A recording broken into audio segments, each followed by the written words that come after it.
Russian president Vladimir Putin గారు ఏ దేశానికైనా పర్యటనకు వెళ్ళినప్పుడు ఆయన వెనకాల వచ్చే సెక్యూరిటీ గార్డ్స్ ఒక సూట్ కేసుని పట్టుకొని వస్తారు.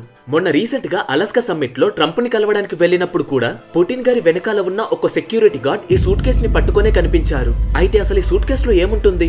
చాలా మంది అందులో సీక్రెట్ గన్ ఉంటుంది అని ఆర్ అదొక బుల్లెట్ ప్రూఫ్ షీల్డ్ అని అనుకుంటున్నారు. కానీ అది యాక్చువల్లీ ఒక పోర్టబుల్ టాయిలెట్. పుటిన్ గారు ఏ కంట్రీకి వెళ్ళినా సరే ఈ సూట్ కేసుని మాత్రం తప్పనిసరిగా తీసుకువెళ్తారు.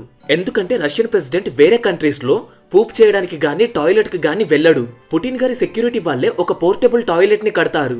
ఇక అందులో పుటిన్ గారు మలమూత్ర విసర్జనలు చేశాక ఫెడరల్ ప్రొటెక్షన్ సర్వీస్ FSO వాళ్ళలో ఒక అతను పుటిన్ గారి మలమూత్రాలను కలెక్ట్ చేసి ఆ సూట్ కేసులో పట్టుకెళ్లి దానిని రష్యా వెళ్ళాక డిస్పోజ్ చేస్తారు. ఇలా ఎందుకు చేస్తారు అంటే పుటిన్ గారు ప్రపంచంలోనే పవర్ఫుల్ పర్సన్స్ లో ఒకరు. సో మనం హాస్పిటల్ వెళ్ళినప్పుడు మన యూరిన్ టెస్ట్ చేస్తే మనకున్న జబ్బులన్నీ బయటపడతాయి. అలాగే రష్యన్ ప్రెసిడెంట్ పుటిన్ గారి యొక్క యూరిన్ గానీ పూప్ కానీ ఎవరికైనా తన ఎనిమీస్ కి దొరికితే వాళ్ళు దాన్ని పరీక్ష చేసి పుటిన్ గారికి ఉన్న జబ్బులు కనిపెడతారు. అలా గనక చేస్తే పుటిన్ గారి హెల్త్ సీక్రెట్స్ అన్ని బయటపడి ఆయన్ని చంపడానికి ఈజీ వేస్ దొరుకుతాయి. అందుకే కనీసం ప్రెసిడెంట్ గారి చిన్న ప్రూఫ్ కూడా వదలకుండా FPS వాళ్ళు ఆయన్ని కాపాడతారు. అయితే పుటిన్ గారి యొక్క సెక్యూరిటీ గురించి నేను మీకు చెప్పింది కేవలం టీజర్ మాత్రమే. అసలు సినిమా ఇంకా ఉంది.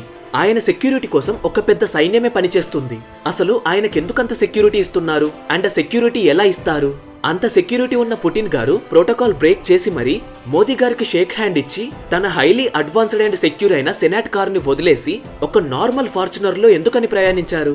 ఇవన్నీ కూడా ఈ వీడియోలో చాలా క్లియర్ గా చెప్తాను. So let's get in to the video. Putin ఎంత పవర్ఫుల్ లీడర్ అంటే అమెరికా వంటి సూపర్ పవర్ కంట్రీని కూడా భయపడకుండా ఎదురించే లీడర్. సో ఇలాంటి ఒక పర్సన్ కి చాలా మంది శత్రువులు ఉంటారు. 2022లో మొదలైన రష్యా ఉక్రెయిన్ యుద్ధం ఇంకా ఆగలేదు. వెస్టర్న్ కంట్రీస్ కి కూడా పుటిన్ అంటే పడదు. అందుకనే పుటిన్ గారి సెక్యూరిటీకి రష్యన్ గవర్నమెంట్ చాలా ప్రాధాన్యత ఇస్తుంది. అందులో కొన్ని ఇప్పుడు నేను మీకు చెప్తాను. So first one, federation protection service FSO. President Putin గారిని కాపాడడానికి ఒక ఆర్గనైజేషన్ రన్ అవుతుంది. అదే FSO. మన కంట్రీలో NSG ఎలాగో రష్యాకి FSO అలాగా. అయితే ఈ FSO లోనే ఒక సబ్ యూనిట్ ఉంటుంది. అదే పుటిన్ గారికి పర్సనల్ ప్రొటెక్షన్ ఇస్తుంది. దాన్నే SBP అని అంటారు. అయితే ఓన్లీ ఈ SBP లోనే 2007 లెక్కల ప్రకారం 2500 మెంబర్స్ ఉన్నారు. అంటే ఓన్లీ పుటిన్ గారి పర్సనల్ ప్రొటెక్షనే 2500 మెంబర్స్ ఉన్నారు. మనం పుటిన్ గారు వచ్చినప్పుడు చూస్తే ఆయన వెనకాల ఒక 7 to 8 మెంబర్స్ గార్డ్స్ కనిపిస్తారు. వాళ్ళని బాగా అబ్జర్వ్ చేయండి. వాళ్ళు నార్మల్ గా నిలబడి ఉండరు. ఎప్పుడు కూడా ఏదో ఒకటి వెతుకుతున్నట్టుగానే ఉంటారు. అయితే పుటిన్ గారి పక్కన కేవలం 7 నుండి 8 మంది మాత్రమే ఉన్నా సరే మనకి కనబడకుండా ఇంకా ఒక 100 మంది వరకు ఉంటారు. పుటిన్ గారు ఏ కంట్రీకి వెళ్ళాలి అనుకున్నా సరే ఆ ప్లేస్ కి ముందుగానే ఈ SBP వాళ్ళు వచ్చి అక్కడ ఎవ్రీ ప్లేస్ రెక్కీ చేసి అబ్జర్వేషన్ లో పెడతారు. అనుమానంగా ఎవరు కనిపించినా సరే వాళ్ళను అదుపులోకి తీసుకుంటారు. ఆ ఏరియాలో ప్రతి మూమెంట్ ని వాళ్ళ కంట్రోల్లోనే ఉంచుకుంటారు. ఇక పుటిన్ గారి వెనకాల ఉండే security guards very well trained. వాళ్ళు FSO పెట్టే కఠినమైన పరీక్షలు పాస్ అయిన వారు. మెంటల్లీ, ఫిజికల్లీ, ఎమోషనల్లీ చాలా స్ట్రాంగ్ గా ఉంటారు. వీళ్ళు ఒక్కొక్కరు 5.8 అడుగుల నుండి 6.2 అడుగుల ఎత్తు ఉంటారు. అలాగే 75 కిలోల నుండి 90 కిలోల బరువు ఉంటారు. ఫారెన్ లాంగ్వేజెస్ అన్ని కూడా నేర్చుకుంటారు. అండ్ ఇక్కడ ఇంకొక ఇంట్రెస్టింగ్ విషయం ఏంటో తెలుసా? ఈ గాడ్స్ యొక్క రిటైర్మెంట్ ఏజ్ వచ్చేసి 35 ఇయర్సే. ఆ తర్వాత వీళ్ళను తీసేసి మళ్ళీ కొత్త వాళ్ళను జాయిన్ చేసుకుంటారు. FSO సెక్యూరిటీ మొత్తం 2 టైప్స్ ఉంటాయి. ఒకటి విజిబుల్, అంటే మన కళ్ళ ముందే కనిపించేవారు, లైక్ ప్రెసిడెంట్ వెనకాల ఉండే గాడ్స్. ఇక సెకండ్ టైప్ వచ్చేసి షాడో గాడ్స్, అంటే ఎవరికి కనబడకుండా ఉంటారు, like snipers, spice, drone operators etcetera. ఒకసారి ఇమేజ్ ని చూడండి. పుటిన్ గారు షేక్ హ్యాండ్ ఇస్తున్నప్పుడు వెనకాల ఉన్న బాడీ గార్డ్ అంతలా అబ్జర్వ్ చేస్తున్నాడు. అండ్ వీడియోలో ఒకసారి చూడండి, అతని గార్డ్స్ ఎంత పరీక్షించి చూస్తున్నారో మీకే అర్థమవుతుంది. ఇలా ఒక 80 నుండి 100 మంది పుటిన్ గారికి సెక్యూరిటీ ఇస్తూనే ఉంటారు. ఇక సెకండ్ వన్ వచ్చేసి బాడీ డబుల్. కొన్ని రిపోర్ట్స్ ప్రకారం పుటిన్ గారు బాడీ డబుల్స్ ని యూజ్ చేస్తారు. బాడీ డబుల్ అంటే ఒక వ్యక్తిని తీసుకొని అతన్ని సేమ్ పుటిన్ గారి లాగానే తయారు చేస్తారు. ఇలా చేయడం ద్వారా ఎనిమిస్ ఆ బాడీ డబుల్ ని చూసి రియల్ పుటిన్ ఎవరో ఫేక్ పుటిన్ ఎవరో కనిపెట్టలేకపోతారు. ఎగ్జాంపుల్ తో చెప్పాలి అంటే యానిమల్ మూవీలో ఫాదర్ క్యారెక్టర్ కి బాడీ డబుల్ చేస్తారు కదా, అలా. అయితే Ukraine military head major general Kirill Budanov ప్రకారం పుటిన్ గారు కనీసం 3 బాడీ డబుల్స్ వాడతారంట. కానీ వాళ్ళందరూ కూడా ఫ్లైట్ లోనే ఉంటారంట. సో ఈ బాడీ డబుల్ అనే కాన్సెప్ట్ సినిమాలోనే కాదు రియల్ లైఫ్ లో కూడా ఉంటుంది. ఇక థర్డ్ వన్ వచ్చేసి సెపరేట్ ఫుడ్ ల్యాబ్. పుటిన్ గారు ఏ కంట్రీకి వెళ్ళినా సరే ఆయన రష్యన్ ఫుడ్ మెటీరియల్స్ ని ఆ కంట్రీకి తీసుకెళ్తారు. బయట కంట్రీస్ లో ఫుడ్ తినరు. ఎందుకంటే అవతల కంట్రీస్ వాళ్ళు ఆ ఫుడ్ లో ఏం కలుపుతారు అనేది ఎవరికి తెలియదు. ఇన్ఫాక్ట్ ఒకవేళ ఖచ్చితంగా తినవలసిన పరిస్థితులు గనక వస్తే పుటిన్ గారి సెక్యూరిటీలో ఒక పోర్టబుల్ ఫుడ్ ల్యాబ్ ఉంటుంది. ఆ ఫుడ్ ల్యాబ్ ని ఎక్కడికైనా తీసుకెళ్లొచ్చు. అందులో ఒకతను ఈ ఫుడ్ ని టెస్ట్ చేస్తారు. అతను ఓకే అని నిర్ధారిస్తేనే పుటిన్ గారు ఆ ఫుడ్ ని తింటారు. ఇక ఇది కుదరదు అని అంటే పుటిన్ గారి క్రూలో 4 నుండి 5 చెఫ్స్ ఉంటారు. వాళ్ళు ఎల్లప్పుడు కూడా ఆ సెక్యూరిటీ టీంలోనే ఉంటారు. వాళ్ళు రష్యన్ ఫుడ్ ని ప్రిపేర్ చేసి ఆయనకు పెడతారు. ఇదే కాదు, ఆయన ఏం ముట్టుకున్నా సరే, లైక్ గ్లాస్, వాటర్ బాటిల్, ఇలా ఏది ముట్టుకున్నా సరే ఆయన వెనకాల ఉండే ఒక స్పెషల్ టీం ఆయన ముట్టుకున్న వస్తువులన్నిటినీ కలెక్ట్ చేసి మళ్ళీ వాటిని క్లీన్ చేసి డిస్పోజ్ చేస్తారు. అవసరమైతే వాటిని రష్యాకు తీసుకెళ్తారు. ఎందుకంటే పుటిన్ గారి ఫింగర్ ప్రింట్స్ ఎవరికి దొరకొద్దు కాబట్టి. ఇక 4th వన్ వచ్చేసి టెలిఫోన్ బూత్ ఇన్స్టాలేషన్. పుటిన్ గారు ఏదైనా కంట్రీ విజిట్ చేసే ప్లాన్ ఉంటే ప్రెసిడెన్షియల్ ప్రొటెక్షన్ సర్వీస్ వాళ్ళు ఆ కంట్రీకి ముందే వెళ్లి ఆ ప్లేస్ మొత్తం కూడా రీసెర్చ్ చేసి, లైక్ ఎవరైనా టెర్రరిస్టులు ఉండే అవకాశం ఉందా ఇదంతా చూసి ఆ తర్వాత పుటిన్ గారి కోసం ఒక సెపరేట్ సెక్యూర్ కమ్యూనికేషన్ లైన్స్ ని ఏర్పాటు చేస్తారు. అండ్ అలాగే ఒక సెపరేట్ టెలిఫోన్ బూత్ ని కూడా ఇన్స్టాల్ చేస్తారు. కానీ పుటిన్ గారు అసలు ఫోనే యూజ్ చేయరు. అయినా కానీ ఎమర్జెన్సీగా అండ్ ముందు జాగ్రత్తగా ఇవన్నీ ఏర్పాటు చేస్తారు. ఇక 5th వన్ వచ్చేసి hand held anti drone system. ఈ మధ్య కాలంలో డ్రోన్స్ అనేవి ఒక ఆధునిక ఆయుధాలు. ఎవరైనా సరే ఒక డ్రోన్ తో అటాక్ చేయవచ్చు. ఈవెన్ మొన్న మన ఆర్మీ వాళ్ళు కూడా 2 పాకిస్తానీ డ్రోన్స్ ని షట్ డౌన్ చేశారు. అయితే ఇలాంటి టెక్నాలజీని యూజ్ చేసి పుటిన్ గారికి హాని చేయొచ్చు. ఈ డ్రోన్స్ వల్ల చాలా సెక్యూరిటీ థ్రెట్స్ ఉన్నాయి. అందువల్లనే పుటిన్ గారి సెక్యూరిటీ గార్డ్స్ లో ఒక అతని దగ్గర hand held anti drone interceptor ఉంటుంది. సో ఎవరైనా సరే డ్రోన్ తో గనక పుటిన్ గారిని అటాక్ చేయాలి అనుకుంటే ఈ ఇంటర్సెప్టర్ పై ఉన్న బటన్ ని క్లిక్ చేస్తే చాలు, ఆ డ్రోన్స్ అన్ని కూడా అక్కడిదక్కడనే షట్ డౌన్ అయిపోతాయి. ఇవన్నీ పక్కన పెడితే పుటిన్ గారి సెక్యూరిటీలో మేజర్ పార్ట్ పోషించే పుటిన్ గారి 2 పవర్ఫుల్ షీల్డ్ల గురించి మీకు చెప్పాలి.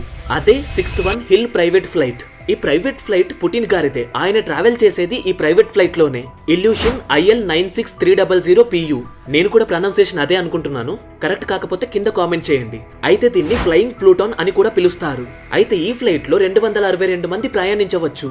అలాగే ఇందులో ఒక కిచెన్, ఒక bar, most advanced communication system, ఎవరైనా అటాక్ చేస్తే అందులో నుండి తప్పించుకోవడానికి మిజైల్ ప్రొటెక్షన్, అలాగే మీటింగ్ రూమ్స్, ఒక gym, medical facility like ICUs, ఇవన్నీ కాకుండా ఎమర్జెన్సీ న్యూక్లియర్ కమాండ్ బటన్, అంటే గాల్లో ఉన్నప్పుడు యుద్ధం చేయొచ్చు.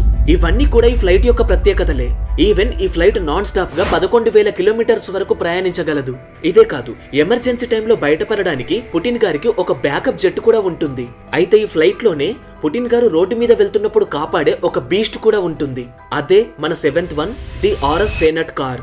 ఈ కార్ గురించి ఎంత చెప్పినా తక్కువే. ఇదొక పవర్ఫుల్ కార్. ఈ కార్ పేరే ఆర్ఎస్ సేనట్. దీనిని RS Motors and Russian NAMI institute వాళ్ళు డిజైన్ చేసి తయారు చేశారు. ఈ కార్ ఒక బుల్లెట్ ప్రూఫ్. కానీ బుల్లెట్సే కాదు, ఒక మిజైల్ తో కొట్టినా సరే ఈ కార్ కి ఏమీ అవ్వదు. ఇది గ్రెనేడ్ రెసిస్టెన్స్. ఒకవేళ ఎవరైనా శత్రువులు గ్రెనేడ్స్ లేదా బాంబులు వేసినా కానీ ఈ కార్ కి ఏమీ అవ్వదు. అగ్ని ప్రమాదం జరిగినా సరే లోపలున్న వారికి ఏమీ అవ్వదు. అయితే ఏదైనా ఎమర్జెన్సీ సిచ్యువేషన్ ఉన్నప్పుడు లోపల ఆక్సిజన్ సప్లైతో పాటు వెరీ అడ్వాన్స్డ్ కమాండ్ సిస్టమ్ కూడా ఉంటుంది. అండ్ ఇంకొక ఇంట్రెస్టింగ్ విషయం ఏంటి అంటే, ఒకవేళ ఈ కారు యొక్క 4 టైర్లు కూడా పంచర్ అయితే అయినా సరే ఈ కార్ 100 కిలోమీటర్ల వరకు ప్రయాణించగలదు. ఇది చాలా ఫాస్ట్ గా 249 కిలోమీటర్ల స్పీడ్ ని అందుకోగలదు. ఈ కార్ కి వెరీ స్ట్రాంగ్ 4 సిలిండర్ ఇంజన్ ఉంటుంది. అండ్ అలాగే లోపల కూడా చాలా లగ్జరీగా ఉంటుంది. దీన్ని దాటి ఎవరు కూడా పుటిన్ గారిని చంపలేరు. సో పుటిన్ గారు ఒక ఇంటర్నేషనల్ ట్రిప్ కి వెళ్ళాలి అంటే జరిగే ప్రాసెస్ ఏంటి అంటే, ముందుగా FSO వాళ్ళు నియమించిన ఒక టీం ఆ కంట్రీకి వెళ్లి ఆ ప్లేస్ అంతా రెక్కీ చేస్తుంది. ఆ ప్రాంతంలో కావాల్సిన సౌకర్యాలన్నింటినీ కూడా చూస్తుంది. ఒక 5 layer security like AI monitoring, snipers, spice, ఇలా ఒక 100 మంది వరకు కనబడకుండా పనిచేస్తారు. ఆ తర్వాతే ఫ్లైట్ లో పుటిన్ ఆ కంట్రీలో ల్యాండ్ అవుతారు. ఆ తర్వాత ఆ ఫ్లైట్ నుండే ఆర్ఎస్ సేనట్ కార్ బయటికి వస్తుంది. పుటిన్ గారు ఏ కంట్రీకి వెళ్ళినా సరే ఆ కార్లోనే ప్రయాణిస్తారు. అయితే అలాంటి సెక్యూరిటీ ఉన్న పుటిన్ గారు మొన్న ఇండియాకి వచ్చినప్పుడు ఒక నార్మల్ ఫార్చునర్ లో మోడీ గారితో ఎందుకని ప్రయాణించారు? ఇది చెప్తాను. బట్ దానికన్నా ముందు అసలు పుటిన్ గారికి ఇంత సెక్యూరిటీ ఎందుకని ఇస్తున్నారు? ఈ డౌట్ ని ఫస్ట్ క్లారిఫై చేస్తాను. రష్యా అనేది ఒక గ్లోబల్ న్యూక్లియర్ కంట్రీ. ఈ రష్యాకు బయట చాలా శత్రుత్వాలున్నాయి. Like Georgia, America, Syria, Ukraine, ఇలా చాలా శత్రువులున్నారు. ఇంకోవైపు నాటోతో టెన్షన్స్, మరోవైపు అమెరికా రష్యాకు కోల్డ్ వార్స్ అవుతాయి. ఇవే కాకుండా ఎన్నో ఉగ్రవాద సంస్థలున్నాయి.